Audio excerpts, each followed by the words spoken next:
Saudações a todos! Nesse vídeo abordaremos uma das primeiras teorias existentes da comunicação. Damos início agora ao nosso vídeo explicativo sobre a escola hipodérmica, ou também mais conhecida como a teoria da bala mágica. Olá a todos, caro docente Silvino, sou o docente Romilson, do primeiro ano do curso de Ciências de Comunicação. Neste vídeo vou explicar sobre a escola hipodérmica, também conhecida como a teoria da bala mágica, que é uma das primeiras teorias da comunicação. Essa teoria surgiu no século XX e tenta explicar os meios de comunicação, como influenciam os comportamentos das pessoas.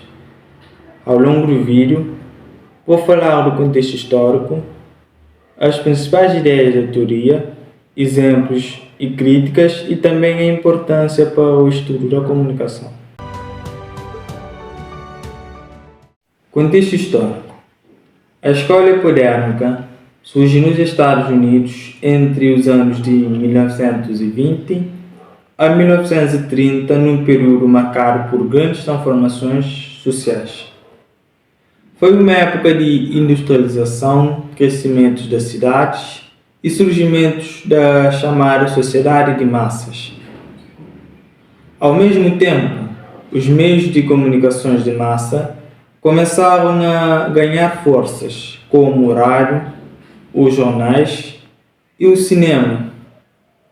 Havia um grande receio de que estes meios pudessem manipular as massas, ou seja, a sociedade, e especialmente devido ao uso intenso da propaganda política e ideológica, principalmente em períodos de guerra. A escola hipodérmica defende que as mensagens dos meios de comunicação são injetadas diretamente no público, tal como uma injeção. Também é por isso que é chamada de teoria da bala mágica, porque a mensagem recebida seria como uma bala que atinge todas as pessoas da mesma forma. Segundo essa teoria, o público é visto como passivo, homogêneo, sem capacidade crítica. Ou seja, todos recebem as mensagens, reagem da mesma forma, não há opiniões distintas, as mensagens recebidas não causam debates, porque uma informação é entendida da mesma forma por milhares de pessoas. A escola hipodérmica, como o seu público, eles são diretos.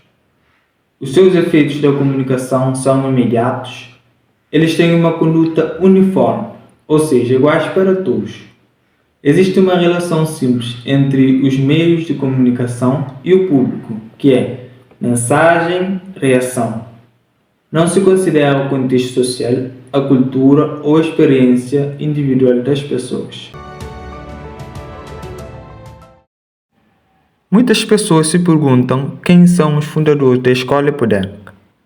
Mas será que a escola hipodérmica teve um fundador único? A escola hipodérmica não teve um fundador único, mas está associado a autores pioneiros dos estudos da comunicação, sobretudo nos Estados Unidos, nos anos de 1920 a 1930. Os principais autores associados à escola hipodérmica, o mais importante mesmo que podemos encontrar é o nome de Lasswell. Ele que estudou a propaganda política e efeitos dos média, ele usava a comunicação como um processo de estímulo e resposta. Ele ficou ainda famoso pela seguinte questão: quem diz o quê? Por que canal? A quem? E com que efeito? E também não podemos esquecer, com um contributo importante, é o nome de Walter Lippmann, o segundo contribuinte para a escola hipodérmica ser o que é. Ele que ficou famoso pelo estudo de propaganda à sociedade de massas. Bom, como podem ver na imagem, esse é o Walter Lippmann.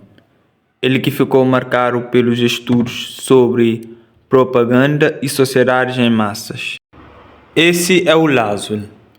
ele estudou a propaganda política e efeitos dos média.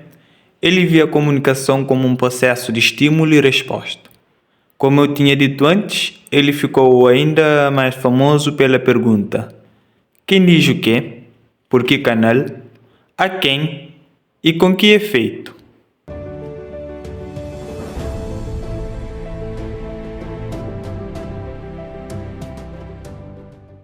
Com o tempo, a escola política passou a ser criticada. Os investigadores perceberam que o público não é totalmente passivo, contrariando o que eu tinha dito antes, que o público é totalmente passivo. As pessoas interpretam as mensagens de forma diferente, de acordo com a sua cultura, o seu contexto social e as suas experiências pessoais. Por isso, esta teoria hoje em dia é considerada simplista e ultrapassada. Bom, chegamos ao fim do nosso vídeo e concluímos que a escola polêmica foi uma peça muito importante para o início dos estudos da comunicação. Apesar das suas limitações, ajudou a compreender o impacto dos meios da comunicação e abriu caminho para teorias mais complexas.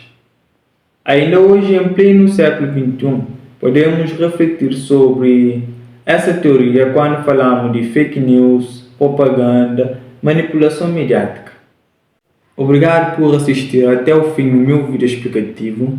Espero que tenha entendido com clareza a ideia que eu quis passar sobre a escola polêmica, ou melhor ainda dizendo, sobre a teoria da bala mágica.